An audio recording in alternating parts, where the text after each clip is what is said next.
But right now, I want to welcome from the Independent Women's Forum, Julie Gunlock is with us. How are you, Julie? I'm doing great. Thanks for having me on. It is my pleasure. It's a snow day for you, I'm sure, right? Yes.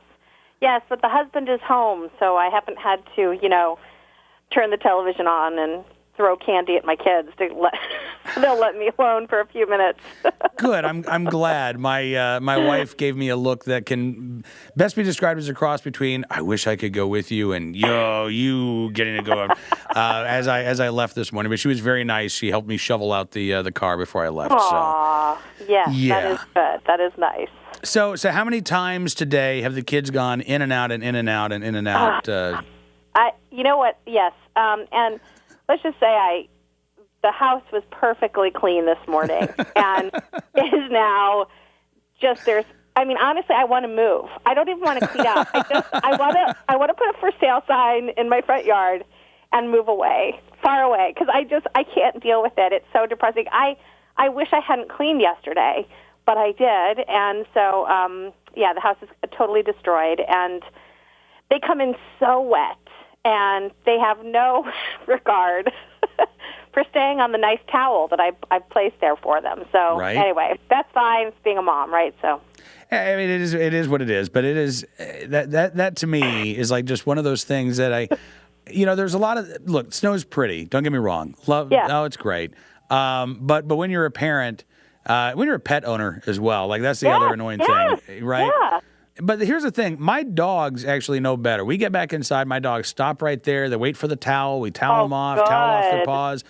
My kids, on the other hand, there's a trail of snow leading from the house to the door to the bathroom. And it's like, remember the Family Circus cartoons where you could just trace Billy's walk through the neighborhood? Like, I can trace my kids walk through the house. Oh, and then they went upstairs, and then they climbed into the pantry? Really? They got up on the shelf? I mean, it's ridiculous. Their coats are so, they have used their coat sleeves to wipe so much snot from their nose that I have to now wash their coats. It's honestly, I might as well, if I hung that up, it would be like hanging up a dirty tissue. It's disgusting. Hey, listen, we all do that, okay?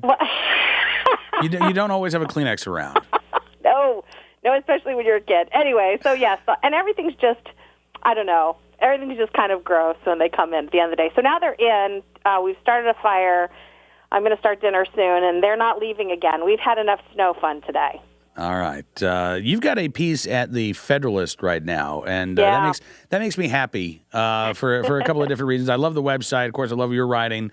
So it's two great tastes that go great together. Thank you. I love the Federalist. I adore all of their writing. It is a great publication. I love Melly Hemingway. So the whole thing it's just great to be in the Federalist.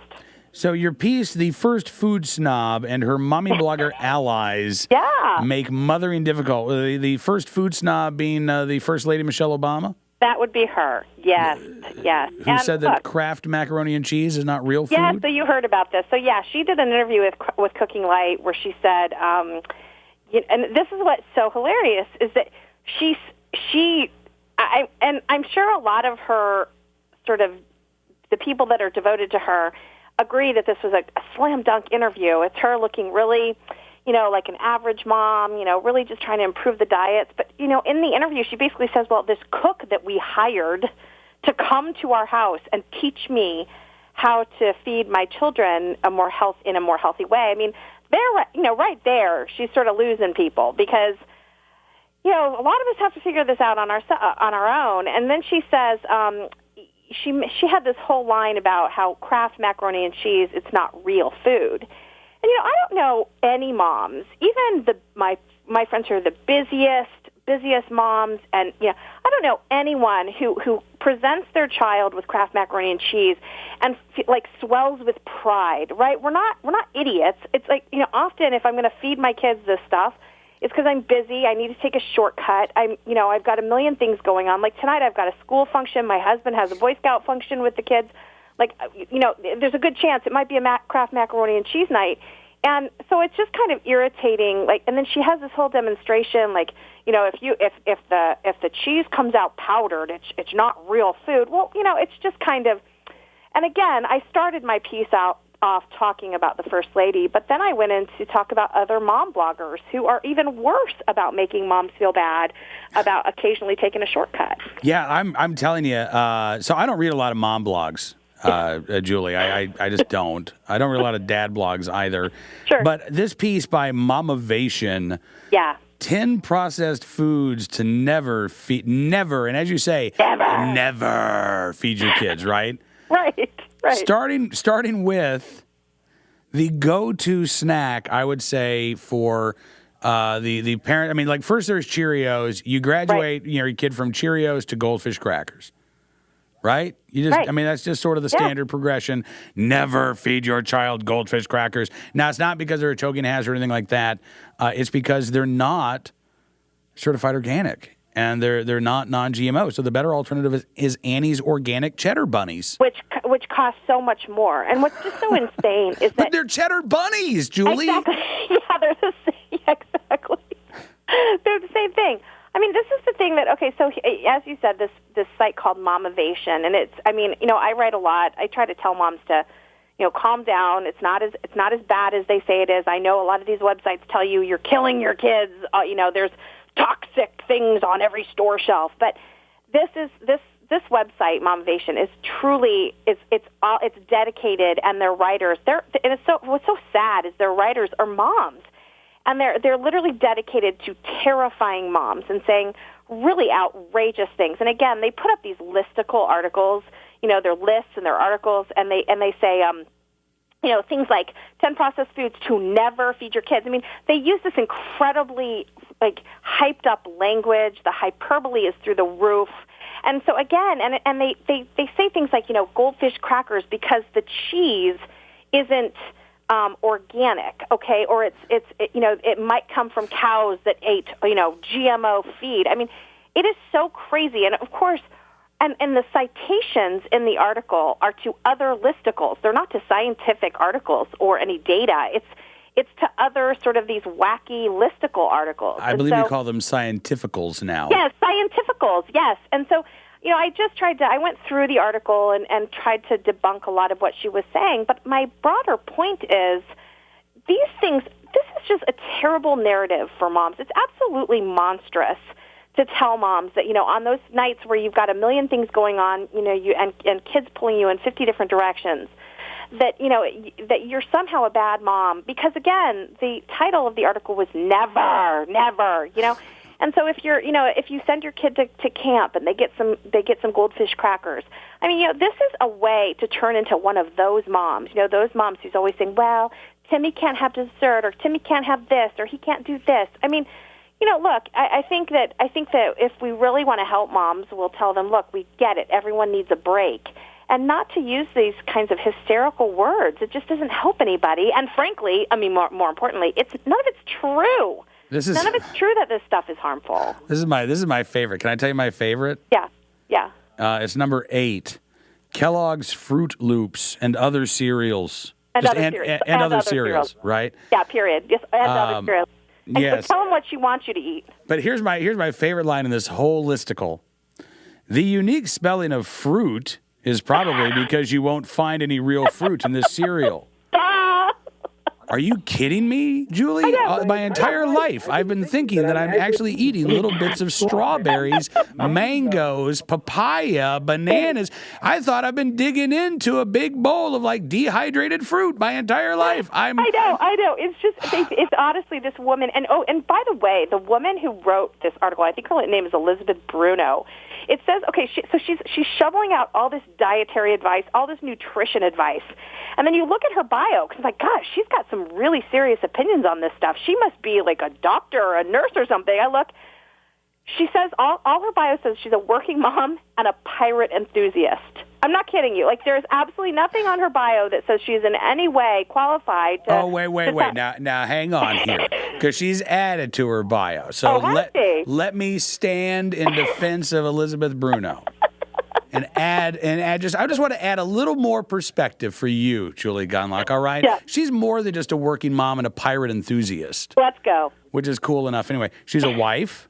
She's a Momavation Boot Camp 18 graduate. Wow. Can you say that? No, I can't. Do you have your paper from Momivation Boot Camp 18?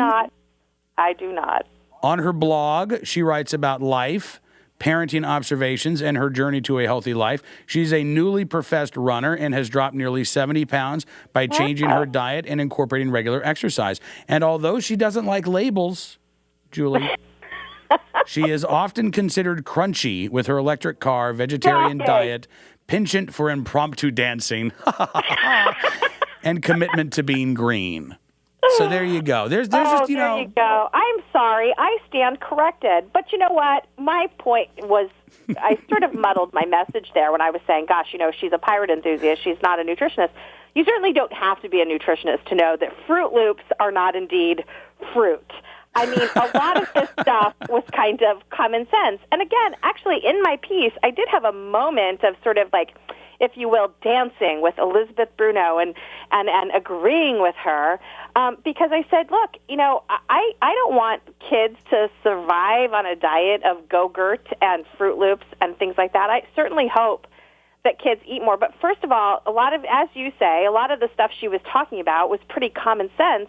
And then the other half of it was such baloney. It was such a total exaggeration about the so-called dangers of these normal foods. So I think, you know, again, articles like this leave moms really overwhelmed. They leave them feeling nervous. They leave them misinformed. And it really adds to mommy guilt. And so, you know, I just felt like I was so tired. I see a lot of these articles on this particular website, Momivation. And I just wanted to sort of warn women that and the people who read the Federalist and people who go to IWF, that this is not a good source for information. Like I said, I have to thank you for opening my eyes to this website. I plan on checking it out more and more because, you know, honestly, like, I think dad blogs, not that I read a lot of them, but I imagine that they would be full of listicles like how not to lose your kid at Lowe's or, right? I've never really heard of teaching your kid to wipe their nose on something other than their coat in 5 easy steps. Why is my wife so outraged at the idea of using my sleeve as a tissue? Yes, that would probably be the title of my husband's blog if he were to write one. But I got to say, man, this whole website, Julie, this just crazy. Seems, wow, really. 25 ways apple cider vinegar will change your life. 25 ways. Right. I mean, these are the type of things that, like, you know, how top 10 toxic kid cereals to avoid all costs. Right. Toxic people. Remember the word toxic. I mean, toxic. It's like, you know, my mom never let us have sugary cereals. I mean, I didn't have a Fruit Loop until I was in college, and then I was outraged that my mother had never let me have one for all those years. Do you know, by the way, the first ingredient that they list as toxic? What? Sugar. Of course it is. Yeah. They are. You know, I agree with parents being really firm with their kids, and I agree with saying no to a lot of these foods. You know, but I mean, there is a difference between, like, probably not advisable and toxic. The misuse of words. I just want to give all of these bloggers a dictionary and have them learn the actual definition of some of these things. And because they use words, they are so it's like they hit the thesaurus button in Word and try to find the most outrageous word that they can find or the most terrifying word. Look, you know, I think parents are smart, and most parents do their best to feed their kids. Some of them don't quite hit the mark. They're probably not killing their kids. They could improve, and I think there's ways to advise parents. And you know, my sort of starting off talking about Michelle Obama, she doesn't unfortunately do enough to encourage parents to take on this role.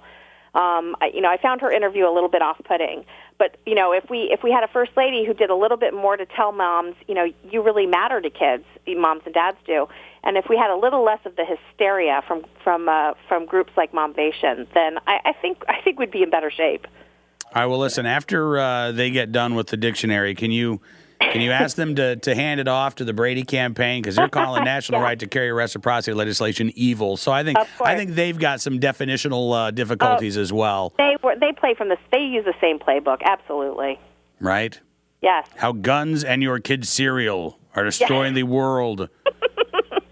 By the way, they recommend to not eat any of the top 10 toxic cereals, which they call. I'm not even going to tell. No, you know what? It's all the stuff you like to eat. I'll just leave it there. They recommend instead crispy brown rice cereal, which is gluten-free and contains less than a gram of sugar. Oh, I bet that's delicious. Also, the organic cornflakes, which are listed at zero sugar.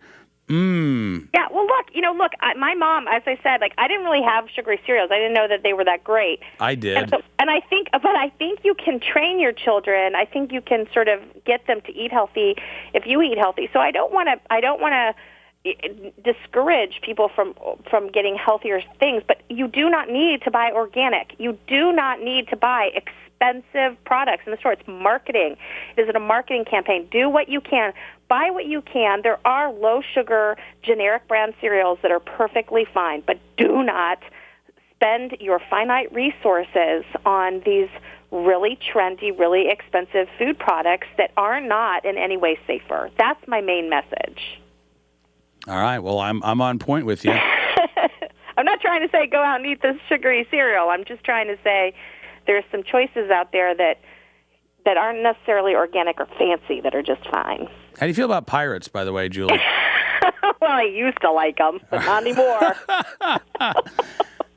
Pirates had scurvy. They had a lot of scurvy trouble. Really, you gotta. Yeah, I'm not sure I'd be a pirate enthusiast and talking about what a great nutritionist I am. I like people who were prone to scurvy. Those are the right. Anyway, Julie, enjoy the snow day. Enjoy the lovely fire and your wonderful family, and we'll talk to you again very soon. Okay, thanks for having me on. All right, Julie Gunlock getting ready to just pour orange cheese powder right into the gullets of her kids for dinner. That's it. I mean, sometimes, they just want they don't even need the noodles, just the powder. That's all they need.